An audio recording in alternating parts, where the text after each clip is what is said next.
Chapter 24.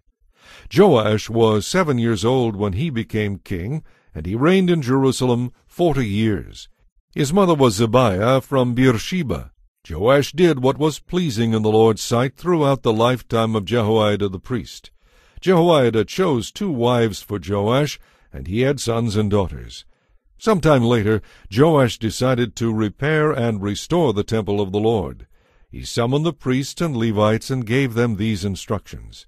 Go at once to all the towns of Judah and collect the required annual offerings, so that we can repair the temple of your God. Do not delay. But the Levites did not act right away. So the king called for Jehoiada the high priest and asked him, Why haven't you demanded that the Levites go out and collect the temple taxes from the towns of Judah and from Jerusalem? Moses, the servant of the Lord, levied this tax on the community of Israel in order to maintain the tabernacle of the covenant. Over the years, the followers of wicked Athaliah had broken into the temple of God, and they had used all the dedicated things from the temple of the Lord to worship the images of Baal. So now Joash gave instructions for a chest to be made and set outside the gate leading to the temple of the Lord. Then a proclamation was sent throughout Judah and Jerusalem, telling the people to bring to the Lord the tax that Moses, the servant of God, had required of the Israelites in the wilderness.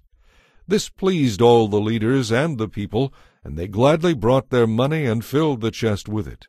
Whenever the chest became full, the Levites carried it to the king's officials. Then the court secretary and an officer of the high priest counted the money and took the chest back to the temple again. This went on day after day, and a large amount of money was collected. The king and Jehoiada gave the money to the construction supervisors, who hired masons and carpenters to restore the temple of the Lord. They also hired metal workers who made articles of iron and bronze for the Lord's temple. So the men in charge of the renovation worked hard, and they made steady progress. They restored the temple of God according to its original design and strengthened it. When all the repairs were finished, they brought the remaining money to the king and Jehoiada. It was used to make utensils for the temple of the Lord, utensils for worship services and for burnt offerings, including ladles and other vessels made of gold and silver. And the burnt offerings were sacrificed continually in the temple of the Lord during the lifetime of Jehoiada the priest. Jehoiada lived to a very old age, finally dying at 130. He was buried among the kings in the city of David, because he had done so much good in Israel for God and his temple. But after Jehoiada's death, the leaders of Judah came and bowed before King Joash and persuaded the king to listen to their advice. They decided to abandon the temple of the Lord, the God of their ancestors, and they worshipped Asherah poles and idols instead.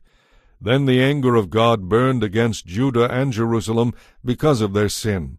The Lord sent prophets to bring them back to him, but the people would not listen. Then the Spirit of God came upon Zechariah son of Jehoiada the priest. He stood before the people and said, "This is what God says. Why do you disobey the Lord's command so that you cannot prosper? You have abandoned the Lord, and now he has abandoned you." Then the leaders plotted to kill Zechariah, and by order of King Joash himself they stoned him to death in the courtyard of the Lord's temple.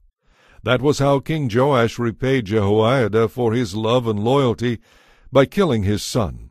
Zechariah's last words as he died were, "May the Lord see what they are doing and hold them accountable." At the beginning of the year, the Aramean army marched against Joash. They invaded Judah and Jerusalem and killed all the leaders of the nation. Then they sent all the plunder back to their king in Damascus.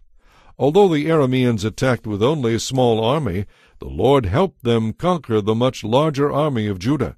The people of Judah had abandoned the Lord, the God of their ancestors, so judgment was executed against Joash. The Arameans withdrew, leaving Joash severely wounded. But his own officials decided to kill him for murdering the son of Jehoiada the priest. They assassinated him as he lay in bed. Then he was buried in the city of David, but not in the royal cemetery. The assassins were Jozabad, the son of an Ammonite woman named Shimeath, and Jehozabad, the son of a Moabite woman named Shomer. The complete story about the sons of Joash, the prophecies about him, and the record of his restoration of the temple of God are written in the commentary on the book of the Kings. When Joash died, his son Amaziah became the next king.